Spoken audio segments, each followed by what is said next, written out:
What's up, everybody? Welcome to the show. We talk a lot about upside. Today, we're going to give you league winners in every round. And I'll give you a winner right now, the Sonos Arc. Today's episode is sponsored by Sonos Arc, the premium smart soundbar for TV, movies, music, gaming, and more. Stay tuned for additional details about Sonos Arc later in today's show. Adam Azer, Dave Richard, Jamie Eisenberg. Jamie, have you seen the movie Arachnophobia lately? Not lately, but it is a great movie. He lived it during the show today. You know, I was watching this video that Jamie tweeted. It said a visitor was on our CBS Sports HQ set, and you're looking down at and I had no audio at the time. And you're looking down like at your ankles. Dave's looking. I was like, did he bring his kid to this show? Like his kid's running on set or something? Tell us what happened. It was pretty funny. So the show started. We're probably about 2 minutes in, and as you see the video here, if you're watching on YouTube, and again, like you said, Adam, I tweeted it out. So I look, and the way you see where I'm sitting, so I have to look to my right at the camera. Both cameras that we use, at least that I use, are to my right. And so I look down to my right, like right on the edge of the desk is a spider. And it was a big spider. It wasn't like a little tiny thing. It was a big, like orange-ish kind of spider. I'd never seen something like that before. And so I kind of like nudged it with the papers that are on the desk, hoping that it would just crawl away. Well, it didn't. It crawled around the side of the desk and like right into my lap, essentially. Oh, whoa. And it didn't get on me, but it was like on the edge of the desk. You see the desk is kind of circular. So like I'm trying to obviously maintain being a professional. And I was hoping what actually would happen is that I can get them the topic, and they usually go off me on the show. And yeah. Dave or Heath are talking. And it just goes like right in front of my belly button, So at that point, I was like, I couldn't avoid it, So thankfully, Dave and Heath were able to handle themselves with talking about Cam Newton. I was ready to jump into action and smash that thing with my fist. Well, so no, the unfortunate thing was we were supposed to talk about. So Cam, we recorded that show was airing live on Monday. Cam has the COVID situation. We were supposed to talk about that at that time. As you hear me say at the end of the clip, Cam's in the middle of a strange situation. Then I have the producer telling me, "Yeah, you never brought up Cam." Well, that was the reason why. Maybe it was Jamie was in a strange situation. Yeah. No, Dave. So did you clean up the mess, or is the spider still here? There's still spider guts all over the floor. Oh, man. All right. Well, hopefully that doesn't happen again. It was a very funny video. And this is a hazardous job, people. Don't be fooled, okay? I sent it to a bunch of buddies, and they're killing me for it. All right, before we get into the league winners in every round, let's go through the news and notes quickly here. You can tell me if I'm missing anything. Carson Wentz. Not only is Carson Wentz back at practice, but also either today or this week, 2 starting offensive linemen for the Colts, Quentin Nelson, the All-Pro, Ryan Kelly, another great player on the interior there, the center, expected back this week. So good injury news for the Colts. There's literally something on the ground there for sure.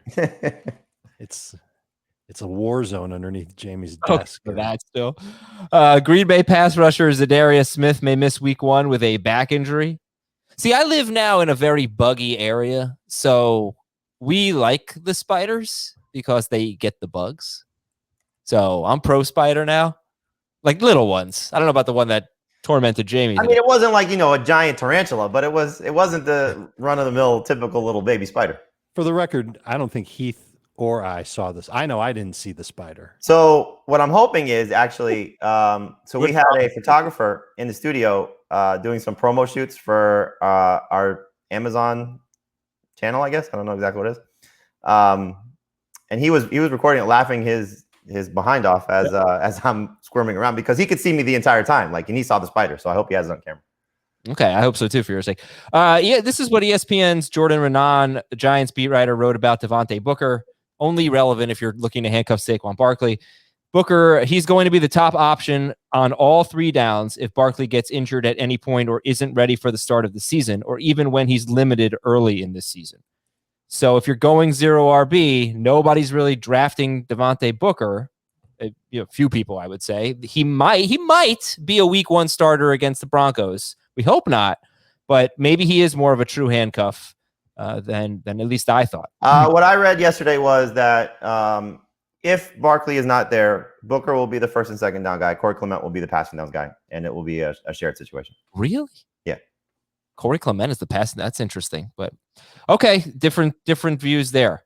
Well, but there's talk that Saquon's going to practice. They've got this joint practice this week. Yeah, he's gonna be fine. Stop being Debbie Downer, Adam. No, it was more of a handcuff item, because I had my doubts about whether Booker would really be a good handcuff anyway if Barkley got hurt. Cam Newton will miss 3 days of practice due to at least 3 days, I think, due to a mistake with the COVID protocols. Bill Belichick also did not rule out using both quarterbacks in a platoon, which would be weird. Smart. Hunter Henry's still not fully healthy.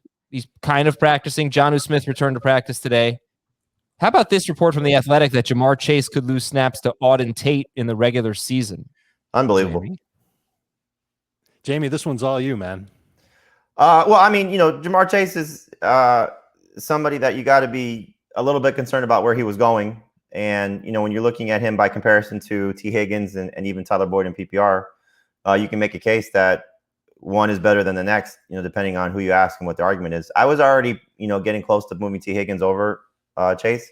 Sportsline's projections already have Higgins over Chase. So it's kind of easy to, look at it from the short term versus the long term. The short term Higgins may have a better start. Long term, hopefully Chase is better, but it may take him some time to catch up to speed after not playing football since 2019. And so this isn't a runaway from Jamar Chase. This is a stupid story. If it unfolds, and if you're the Bengals, how dumb could you possibly be if you passed on Penei Sewell to draft Jamar Chase and he's maybe this bad? But I don't think he's going to be this bad. I think he's going to be a superstar still. And you should be trying to acquire Jamar Chase in trade if people are panicking over him. He's still a round 5 pick, but again, Higgins it has a chance to be the better receiver already. Okay, Julio Jones and A.J. Brown. Let's talk about them. Julio Jones not practicing. A.J. Brown expected to be ready for week 1. He's not. I think he's warming up and then going into the locker room, something like that. But Dave, you mentioned actually on Fantasy Football Today in 5 that Julio Jones is a bit of a rankings faller for you just because he's not on the field. Hasn't practiced in August. Maybe he practiced on August 1st. I don't have that specifically, but really he hasn't practiced in a while. We know what his upside is, and we remember his downside when he's just not on the field. You can't start him. He sits on your bench. He's a pretty little ornament. It's annoying. And this is the time of year where he needs to really be developing that chemistry and that timing with Ryan Tannehill. It's not happening. And so I said on our show today, on the live show at noon, that I wouldn't take him until round 4. And then I was told his ADP is round 5. So if you can get him in round 5, I think you're not risking a whole lot. You should have 4 better players on your team. I'm okay if it's late round 4 on Julio Jones. We know exactly what the upside is. I don't think he's going to get the same type of coverage in Tennessee that he got in Atlanta. And I think when he's healthy, he's just as good of a football player now as he was as recently as last year. Okay, and then we'll finish up the news and notes with... If he's in round 5, that's a league winner in round 5. Clyde Edwards-Helaire doing well, according to Andy Reid. And Jets with another bad injury on defense. Already Carl Lawson out for the year, and now linebacker Jared Davis out about 2 months with an ankle injury. Disappointing. You should draft Christian McCaffrey. He plays the Jets in week 1. Okay, so now it is time for our Sonos segment. We are raising the bar, looking at players who have the potential to raise their game to the next level. This is presented by Sonos. And these are league winners in every round. We're going to skip the first 2 rounds. We're going to use average draft position on CBS and start with pick 25. We're going to do 12-team league, 25 to 36 here. Before you give me your player who could raise their game to the next level, I'm going to give you this little statistic here. And the reason for this is there are a lot more running backs that go in the first 2 rounds than wide receivers. So when you compare running backs and receivers, you are deeper into the running back pool than the wide receiver pool. Having said that, and I gave this on the running back preview, but I'll say it again. Over the last 2 seasons, there have been 5 running backs drafted in rounds 3 or 4 that finished in the top 16 at their position. Only 5 in rounds 3 and 4 that finished top 16. All of those running backs happen to finish top 12, but they were the only 5 who finished top 16. Whereas at wide receiver, there were 17 wide receivers drafted in rounds 3 and 4 that finished in the top 16 at their position, and 11 of them finished top 12. So you will get better likely get better value at wide receiver than running back in rounds 3 and 4. But as I mentioned, that's largely because a lot more running backs are already off the board. Okay, here we go. Round 3 is Jefferson, Waller, A.J. Brown. Don't even say that they could be league winners. They obviously can be league winners. I'm going to make it a little harder on you guys. J.K. Dobbins, Keenan Allen, DeAndre Swift, Lamar Jackson, Kyler Murray, David Montgomery, Chris Carson, Aaron Rodgers, and Allen Robinson. So, again, presented by Sonos, raising the bar, who could take their game to the next level. If we don't count Jefferson, Waller, and A.J. Brown, we're looking at Dobbins, Keenan Allen, and Swift, Lamar Jackson, Kyler Murray, David Montgomery, Chris Carson, Aaron Rodgers, and Allen Robinson. Dave, you got a league winner in there? I'm really tempted to say Dobbins. And I know that this is coming off of a game where Gus Edwards in the preseason had more touches than Dobbins, but I love the talent. And I know that the opportunity is something at the beginning of the year that doesn't seem like, it almost seems unfair that he might be in like a 55-45 split with Edwards, and that Lamar Jackson is going to cut in there as well because he gets a lot of rushing. But they've talked him up all summer. They have mentioned, well, maybe we get him involved in the passing game. Maybe they do the right thing here, especially with the receiving core so beat up, and they lean on their ground game, and they lean on Dobbins because he's the better of the two. I know that Edwards is good. I'm not saying he's not, but he's somebody who I think could end up taking that step this year. They were already trending in that direction because he was getting short yardage goal line work toward the end of last season. He was 5 for 5 on goal-to-go carries from 5 yards or closer. I think Gus had one such carry, something like the last half of the season. So I know he's a little touchdown dependent. I know that you can't quite see the receptions being there for him because he didn't do it last year. I'm not saying that you can guarantee. I'm not guaranteeing that that's going to happen. But I think as far as running backs in this range that have the chance to get you close to 1,500 total yards and 10 touchdowns, I think he's got it in him. It's just a matter of him getting that opportunity too. And I think that if the Ravens are smart, and they usually are, they will find a way to get him the football a little bit more than they did last year. Jamie, a league winner in round 3? I mean, any of the receivers, you just look at what they're going to do. Clearly the quarterbacks as well, but, Keenan Allen and Allen Robinson, what they're capable of doing in PPR, their 100 catch potential. If the touchdowns can rise for both of them, and I think it certainly can for Robinson. For Allen, it's probably a little tricky just because, it's been so many years of exceptional target share, and just not being a huge touchdown producer. But, both guys are just amazing, so both have top 5 potential at their position. Maybe a better question is, who is not a league winner in this round? Obviously, all the running backs, because what their flaws are. But you don't think Dobbins? Okay, so it's the only running backs are Dobbins, Swift, David Montgomery, and Chris Carson. Yeah, I mean, look, Montgomery was a league winner last year, so it's hard to say that he can't do it again.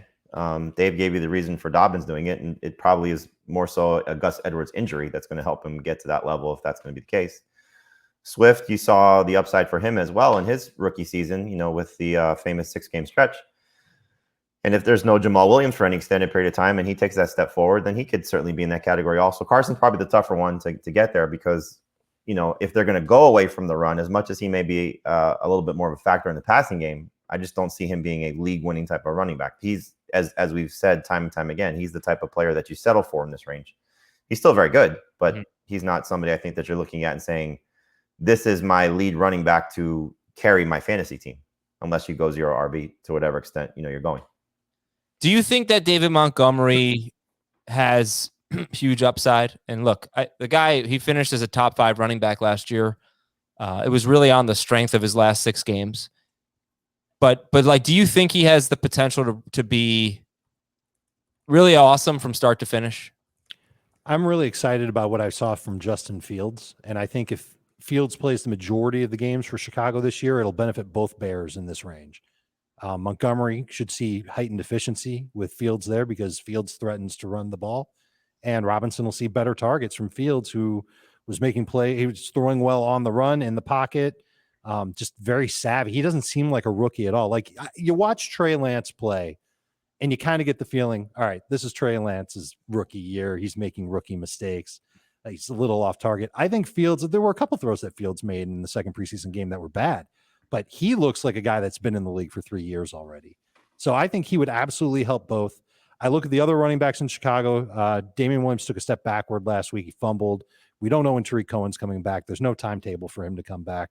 There is a real opportunity for David Montgomery to play 70+% of the snaps immediately.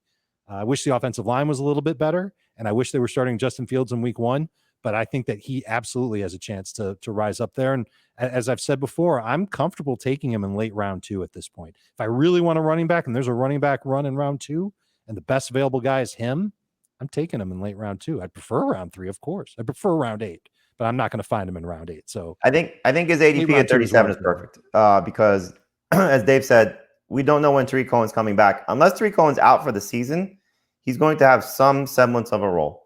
And there will be probably the chance for Damian Williams to have some semblance of a role. So Montgomery can get off to a great start. He's going to be their lead running back. This isn't Tariq Cohen is going to take David Montgomery off the field for significant stretches anymore.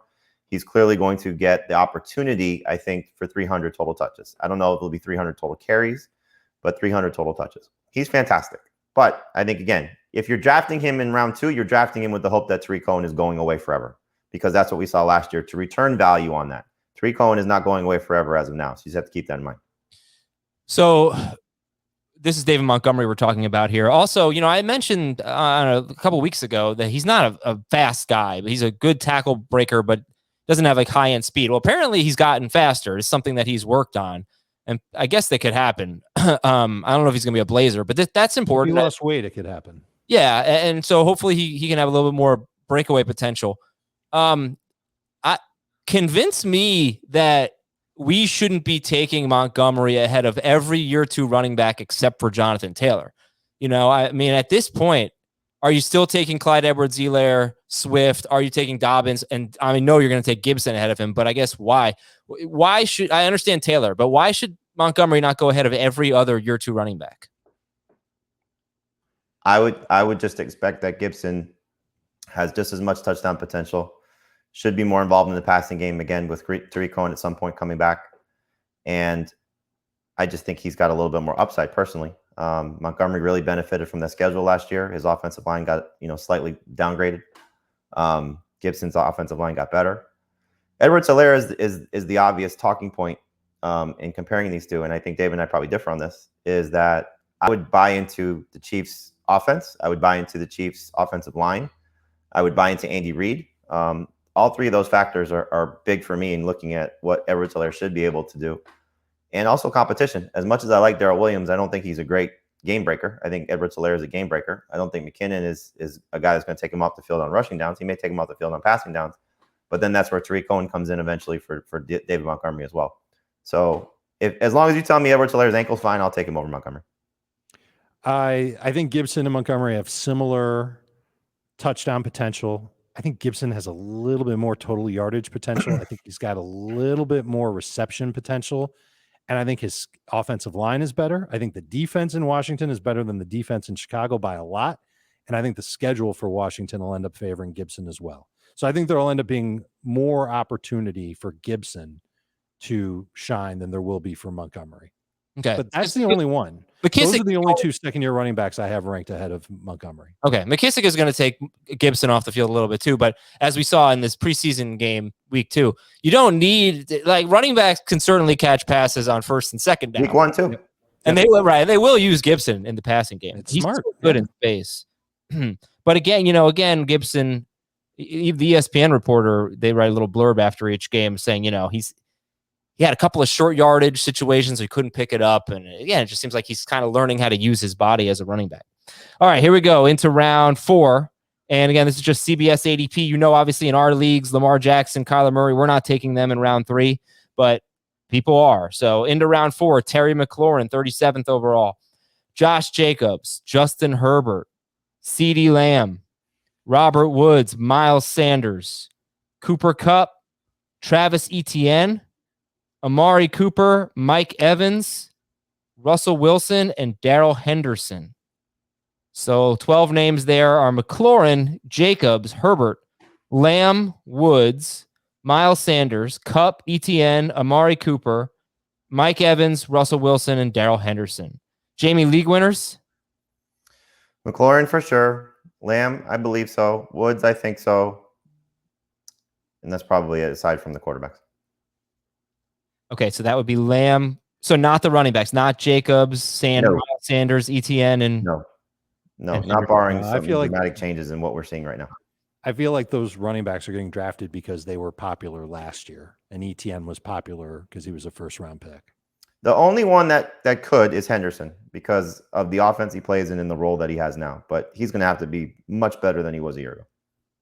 You don't think he's my favorite of this group by far? What about ETN? I don't think he can be a week 1 league winner, but the possibility that he just is better. He's just too good, and they have to start giving him rushing work, and he just takes over.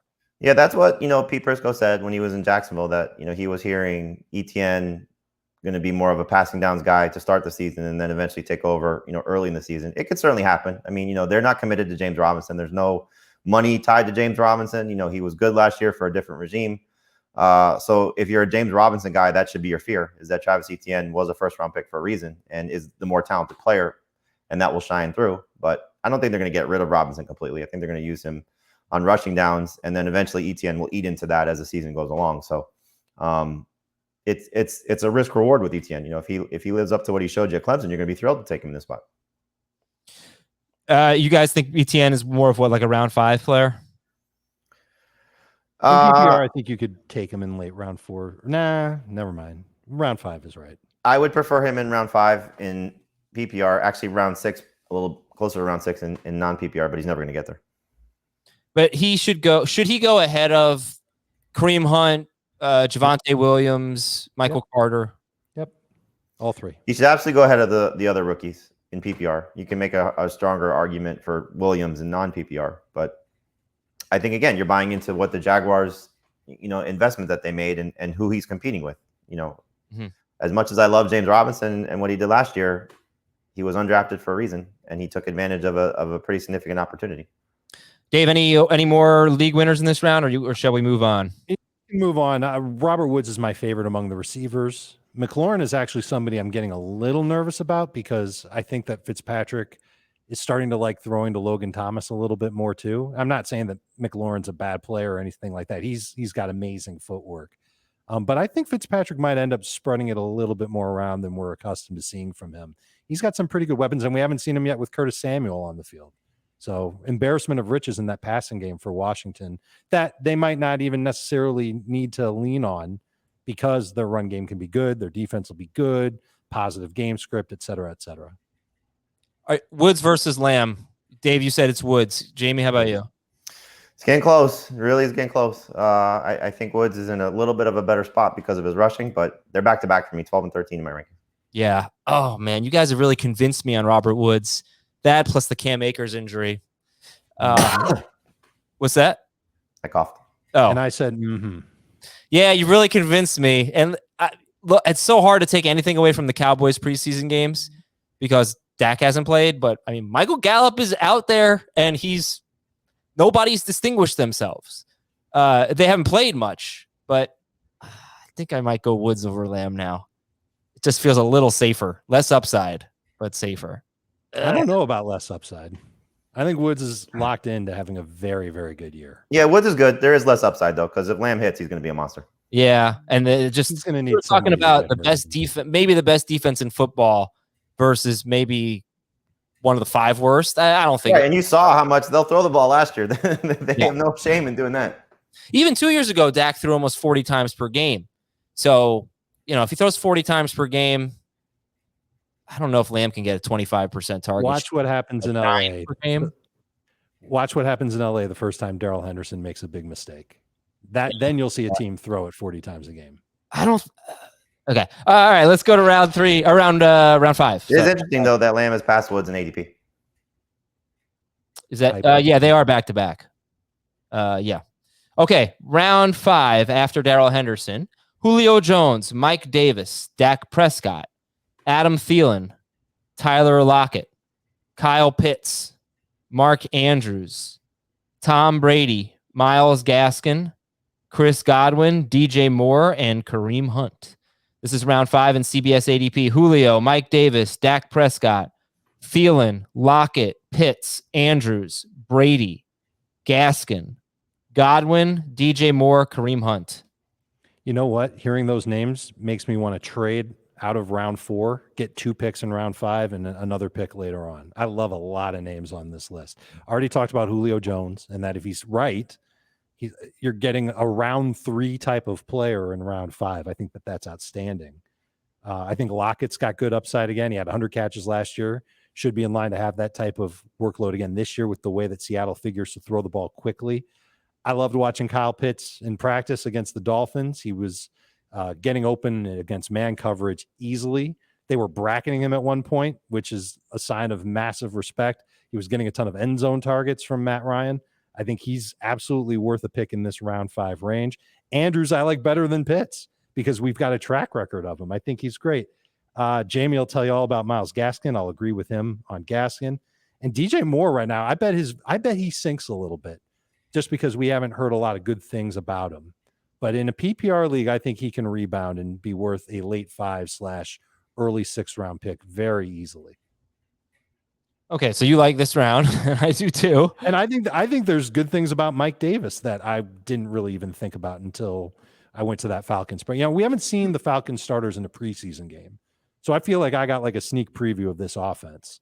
And I think there's a really good chance that Davis ends up being more of a feature back for the Falcons than we might have initially believed. Do we not think he's going to be a feature back? There was talk that he'd split a little bit. And then when you think about Mike Davis last year, he got off to such a great start with Carolina. And then after those first 3 games, you saw his carries per game go down. You saw his targets go down. He's 28 years old, but he was working almost exclusively. In fact, I can't guarantee that he took every first team rep in practice with the Falcons, but he took a hell of a lot of them, including the 2-minute drill. And he's best suited at the goalie line compared to all their other guys that they have. So there's reasons to like him too. Who isn't a league winner in this round then? Thielen. Jamie, I mean, do you kind of see it the same way? I don't think Julio's a league winner anymore, just because A.J. Brown, I think, would have to go away and they would have to dramatically change their offense. He's a great pick in round 5, but I don't think he's a league winner in round 5. The two that stand out to me, I guess the 3 that stand out to me, Lockett, because if he could, carry the stretch of games where he's awesome to, 10 plus performances like that, he's going to maybe shatter this ADP, because what the highs are. Unfortunately, we know what the lows are. Myles Gaskin will be the other one. If the stretch of games that we saw last year and the preseason game against the Falcons backups is any indication that he could just be a total superstar, which is what I think we were hoping to see from him, before the Malcolm Brown fiasco in the first preseason game scared some people. And then the other guy is Kareem Hunt, because we know what that offense is if Nick Chubb goes away. So if Nick Chubb gets hurt like we saw last year, missed 4 games, if that happens for the season, for whatever reason, nobody wants to see that. But Kareem Hunt is the biggest league winner in this round. By far, it's not close, but it has to be an injury-related concern. Is he the biggest league loser if Nick Chubb plays 15 games this year? I don't know if I'd call him a league loser, but he would certainly be overvalued in this round because he's not going to play to the same level. We saw it at the end of the season after Chubb came back. He was very disappointing and frustrating. He still got his touches, and that, as Adam has noted, he did very well in the beginning part of the season when they were blowing teams out. And they probably have an opportunity to blow a few teams out. It's a good defense. It's a great offensive line. It's going to be a very good team overall. So they'll have some fourth quarter opportunities, I think, for Kareem Hunt. But you don't want to bank on that. That's what the risk is in taking him in this spot. 60th overall. And yeah, so just to clarify what I was saying about Kareem Hunt, first 3 games of the year before Nick Chubb's injury, they had 1 blowout win and 1 blowout loss. And he had a lot of his touches in garbage time in both weeks 1 and 3. And then, down the stretch after Chubb came back, Hunt really just wasn't very good and not someone that you could really, I honestly think if they use him similarly to the way they used him last year, I think he's one of the most overdrafted players at 60th overall. I've drafted him once so far in probably, 20 mock drafts and real drafts. And it was the flex league where we start 2 flex options. He was in round 7. Like, it was just too hard to pass up at that point as the 30th running back off the board. Mm-hmm. Oh, yeah. But that was just, to me, a value pick, not necessarily somebody that I was like, oh, I have to have Kareem Hunt. Now, again, if Nick Chubb misses any stretch of time, there is no doubt that Kareem Hunt, as Heath said last year, and I know I agree with him, he's top 5 at his position if Nick Chubb isn't there. 32% of his PPR points last year came on touchdowns. You got to hope that he scores a ton of touchdowns again. Well, it's also what he did in that 4-game stretch. You know, when Nick Chubb was not there, he was amazing. Is that all it was for Chubb? I thought it was 6 games. No, it's 4. Okay. Oh, okay. In 4 games, he had 2 with 18 PPR points and 2 below 10 PPR points. Yeah. Okay. So I'd hesitate on amazing. I'd say it was really good. 5. It was really 5 games because the Dallas game. Week 4 is when Chubb got hurt. Yeah. So Right, but we didn't know that until the game started. Chubb barely played in that game. 11 carries, 71 yards, and 2 touchdowns. So 5 games without Chubb. He had 3 monster games and 2 duds. I don't know if I call him a dud, but 7 points and 8 points in PPR. Disappointing. Those are duds. Yeah. Okay. Those are duds. All right. So that's round 5. And we will get into round 6 in just a moment.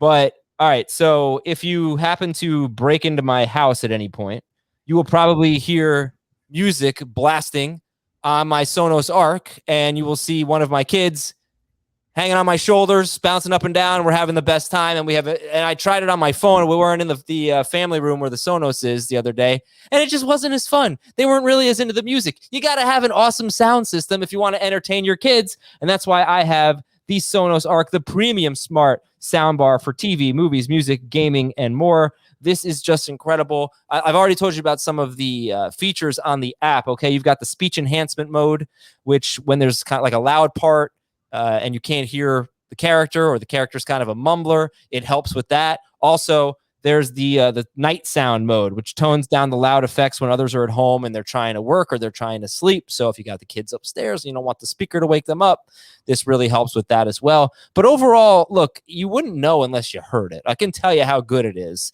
all day, but you're going to have to go to Sonos.com, Sonos.com, or find someone who has it and get their recommendation. But I could not recommend this more strongly. I've heard the outdoor speakers. I have the indoor speaker, and it's just a game changer.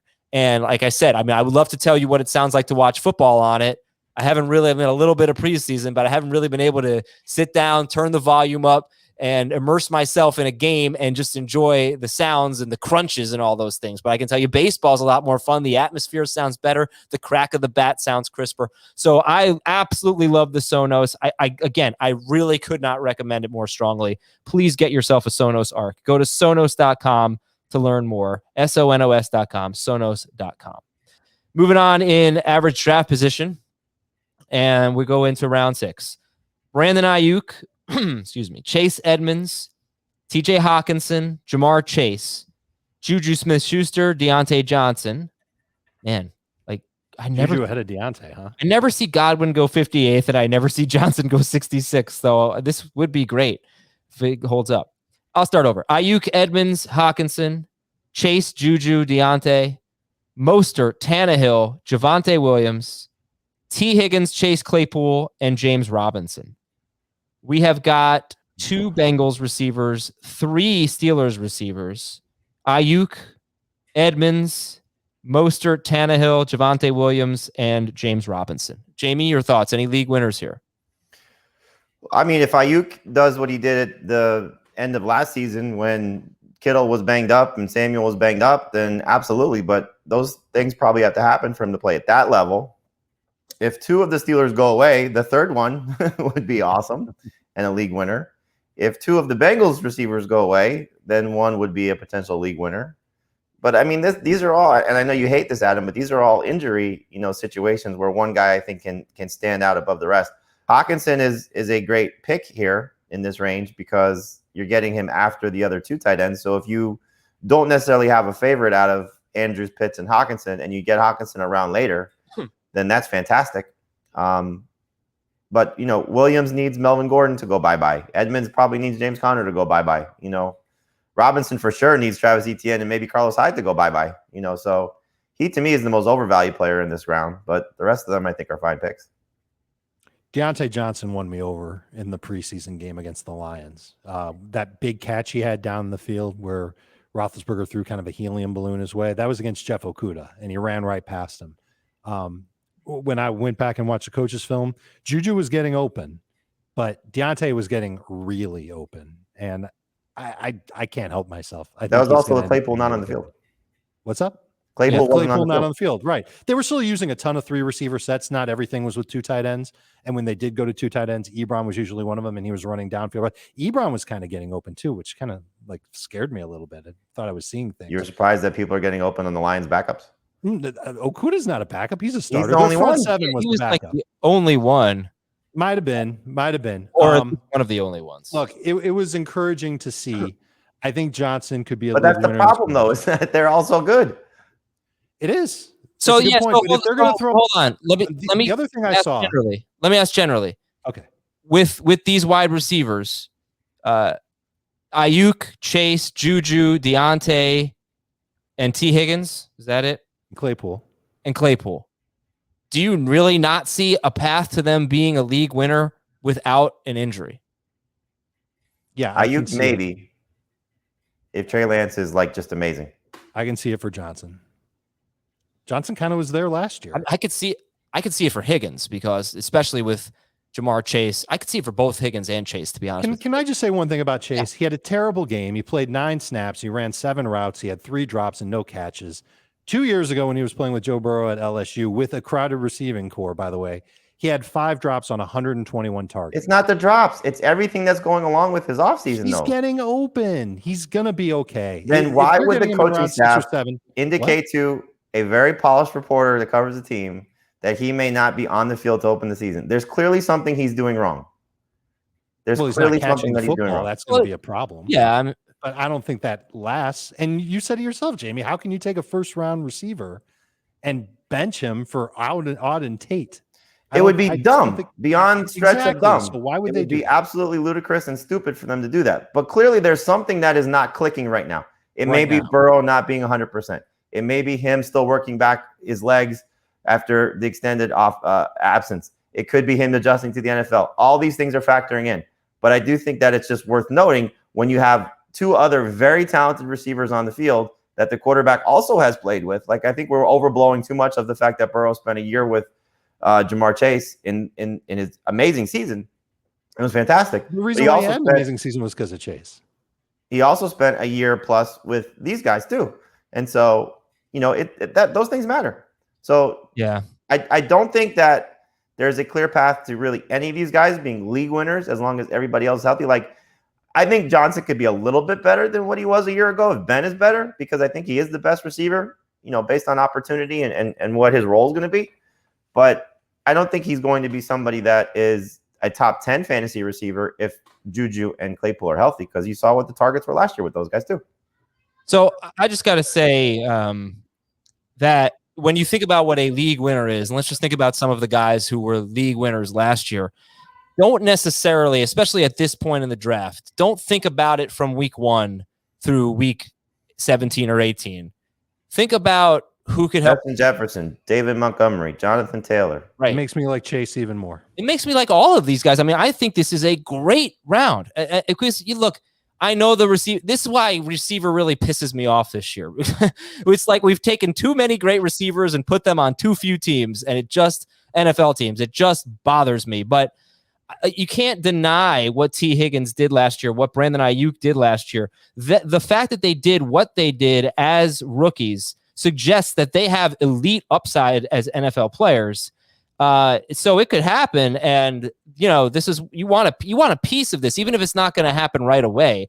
And you said that Chase Edmonds needs James Conner to go bye-bye.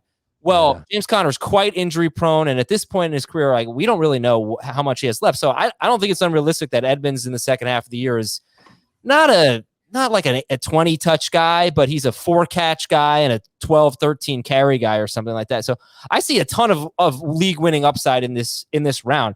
Because you know what? You look at this round, it's a lot of good offenses too. And then Javonte Williams is showing, I think he's showing a lot. Now, granted, it's against backups. Agreed.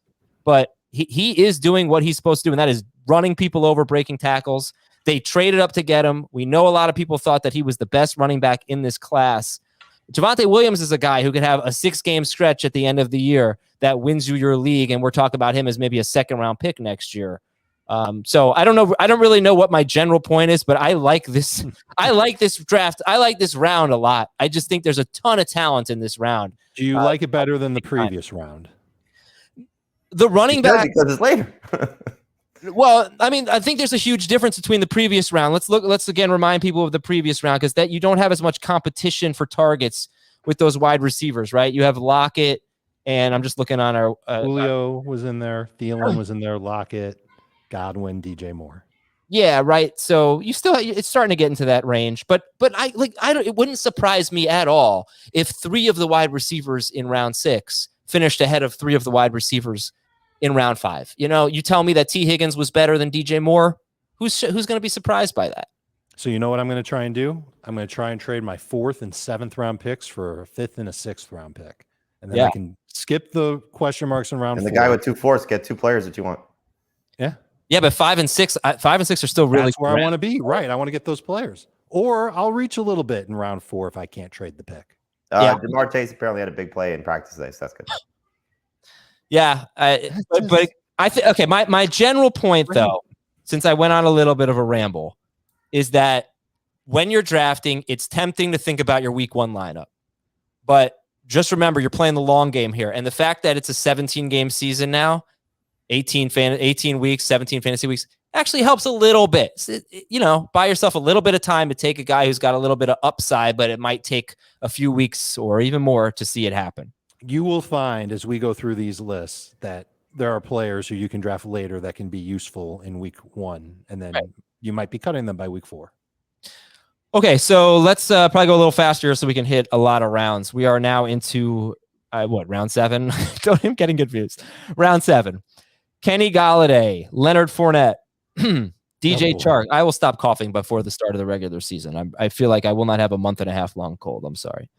Galladay, Fournette, DJ Chark, Cortland Sutton, Michael Thomas. I'd say league winner there. Yes. Melvin Gordon. But his ADP is still going down. I don't know where Thomas is going to end up. He's 77th overall. Melvin Gordon, Damian Harris, Matthew Stafford, Beckham, Michael Carter, Noah Fant, and Jerry Jeudy. Again, one name I love. We went from the Steelers round to the Broncos round. Yeah, Galladay, Fournette, Chark, Sutton, Michael Thomas, Melvin Gordon, Harris, Damian Harris, Stafford, Beckham, Carter, Fant, Jeudy. So on the live show at noon, I talked about how Jerry Jeudy has the potential to finish as a top 24 receiver, and you don't have to draft him as such. After the show, I went and I watched the Broncos game. He's amazing. And you know what? Bridgewater has eyes for him. Bridgewater definitely showed a lot of check down material in the game against Seattle, but Jeudy was busting up the starting cornerbacks for the Seattle Seahawks in that preseason game, and he's going to bust up everybody. And if I'm getting him in round 7, I think I'm committing grand larceny. Absolutely my favorite player in this round that I'm happy to take round 6, maybe even late round 5. I might get to that point because I love him so much. I thought Drew Lock didn't look as good. I bet Bridgewater's the starter, and I think he'll be good for Jerry Jeudy. He's my favorite in this round. And he's the last pick of the round, too.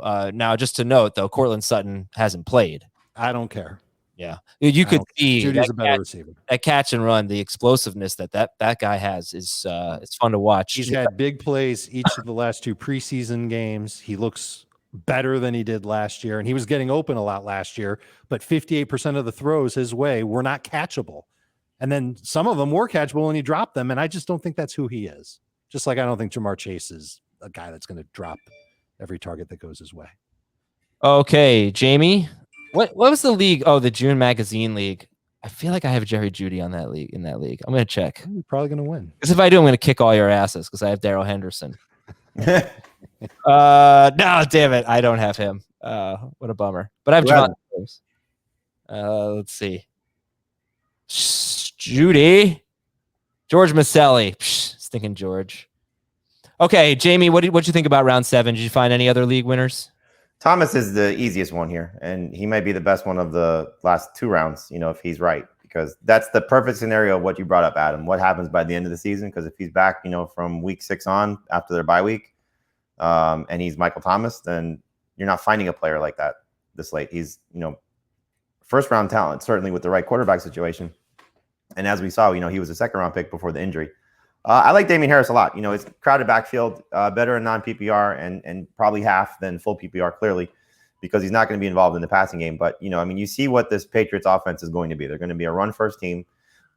He's going to lose receptions to James White. He's going to lose some goal line opportunities to Cam Newton. But, he was their guy last year when he was healthy. I think he's going to be their guy this year. I don't know what they're going to do with their backfield because they have a very talented group. Sony Michel looks as good as he ever has. Ramondre Stevenson looks like a star. JJ Taylor looks good, so they have just a lot of guys, and I'm sure they're probably making phone calls trying to see if they could trade one of them, if not having to, cut or, they'll stash Stevenson on the practice squad if they can. Be able to. But it's just a talented group, but it's a very good offensive line, and Harris has been their lead guy through the first 2 preseason games, so I really like the setup for him a lot. I like Michael Carter.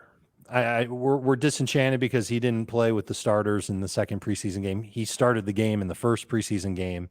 I think he's the best overall running back that the Jets have. He even had a couple of good pass protection reps, which he was a total liability in college, but he had 2 tries at it against the Packers and he did fine on both of them. And he's one of those players who I think cream rises to the top and eventually he'll be the lead back for the Jets. It might not happen in week 1. But he fits right in with the narrative of he might not help you right away, but later on down the line, he will. Well, you drafted in June when you have David Johnson, Latavius Murray, and Amari Rodgers on your bench, huh? Yeah, you're going to win that league. Rodgers did not look good. This might be my favorite team. Okay, back to round 8. I'll tell you all about it when I win the league. The Rams DST. Oh, there's the league winner in round 8. Let's go. Hey, you never know. Trey Sermon, James Conner, Tyler Boyd, Dallas Goedert, Jalen Hurts, Robbie Anderson, Devontae Smith, the Bucks DST, Deebo Samuel, Tyler Higbee, and Brandon Cooks.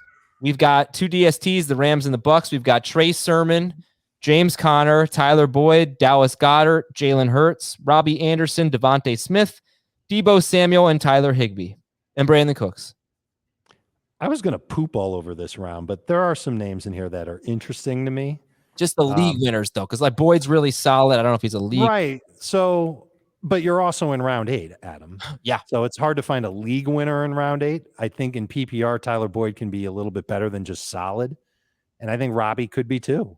So there are players who I think you could reliably start all season long. Smith, if he were healthy, would be one of those guys. And Trey Sermon, we really haven't seen a rookie running back do great with Kyle Shanahan, certainly not in San Francisco and not since Alfred Morris in 2012. But he runs hard. He can catch the football. He's a good fit for that offense compared to the other running backs that they have. He can offer them something a little bit different. And it wouldn't surprise me if they did let him specialize on short yardage goal line to begin the year. If Mostert gets hurt and if Chase Edmonds gets hurt or fails in that role, the 2 running backs could be really good. Mm-hmm. Does anybody think Devontae Smith could be a league winner? Yeah. I mean, Jalen Hurts is looking better as a passer, and, he's going to be the lead receiver there. I mean, Jalen Reagor is not even part of the 2 receiver set at this point. He's playing more in 3 receiver sets and returning kicks. So he looks like a bust. Quez Watkins, is more of a deep threat speed guy. So, if Smith can be the focal point as he was, maybe to the extent in Alabama, then he's in a great situation. Brandon Cooks is clearly a league winner if the quarterback situation gets straightened out there, if Deshaun Watson's able to play. So, we've said this time and time again that where he's falling in drafts, if something changes, it's getting harder to expect something to change at this point. But if Watson does play, or if there's a trade or something happens that it's an upgrade over Tyrod or Davis Mills, then Brandon Cooks is just going to be fantastic. Adam, the league winner in this round might be Jalen Hurts. Yeah, right. I mean, the quarterbacks are obviously the easy ones. Right, but like this is one that's realistic for our drafts too. Like I wouldn't bat an eyelash if Jalen Hurts went in round 8 in one of our leagues, Jamie. I would do it, of course. If we saw quarterbacks going in round 3 that we wouldn't take till round 5. This is one that feels more realistic for us. It might not be realistic in everybody's home leagues, but he seems to be throwing the ball better. We know the offensive line is going to be better. I hope, fingers crossed, that Devontae Smith can be good in this offense and be on the field for him. But he's got lots of rushing upside. If he's passing with more efficiency, then he's got a chance to finish as like a top 5 fantasy quarterback. And we've also seen a kind of a break in the quarterback ADP.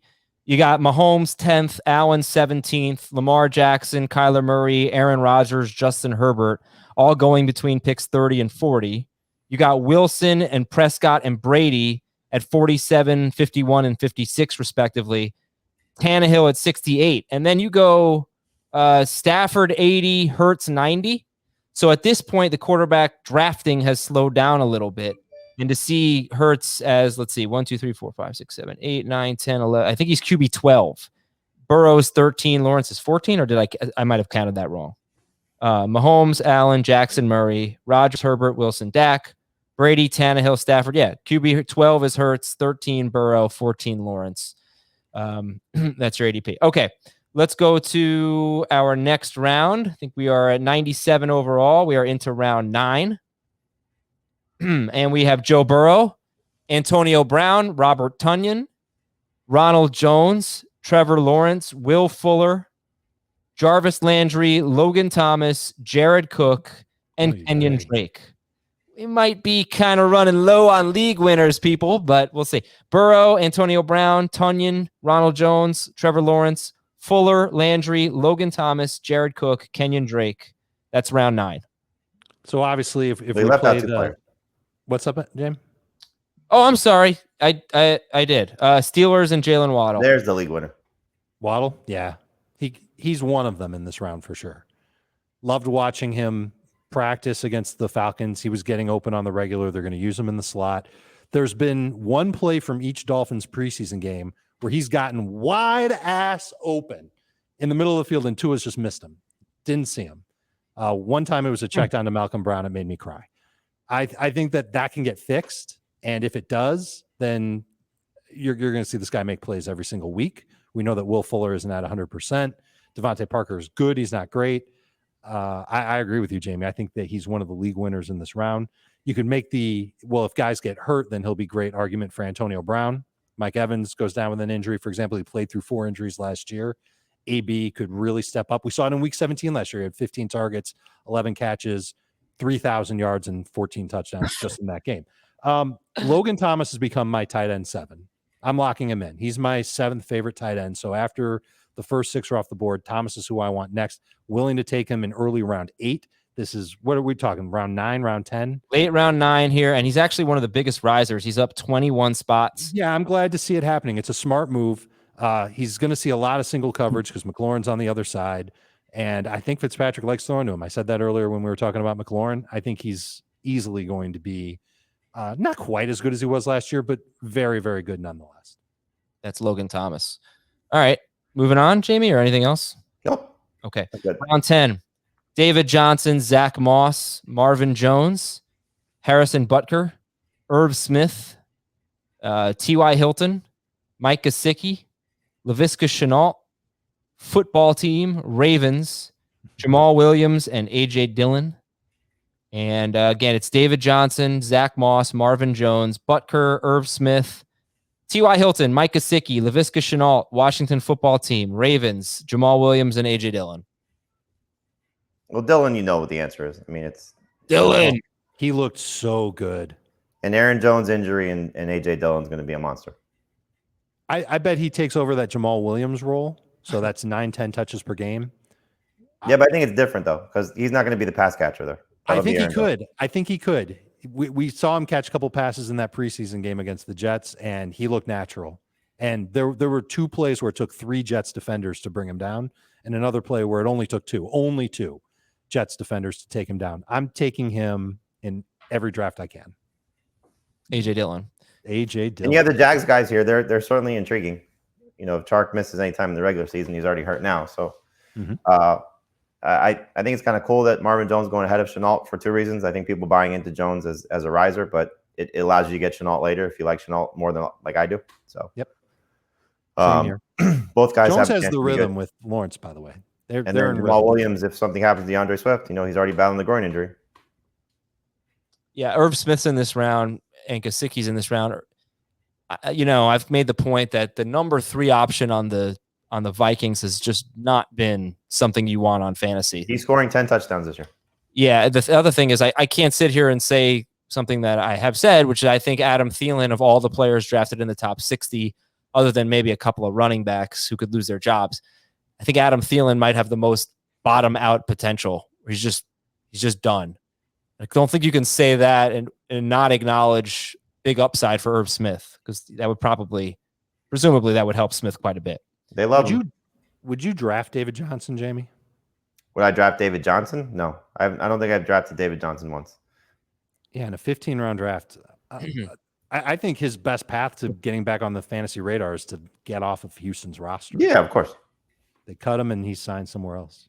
All right, guys. The rest of the draft board's yours. Do you see any other league winners after round 10 that don't need an injury to reach their potential? I mean, we've got Nico Hardman.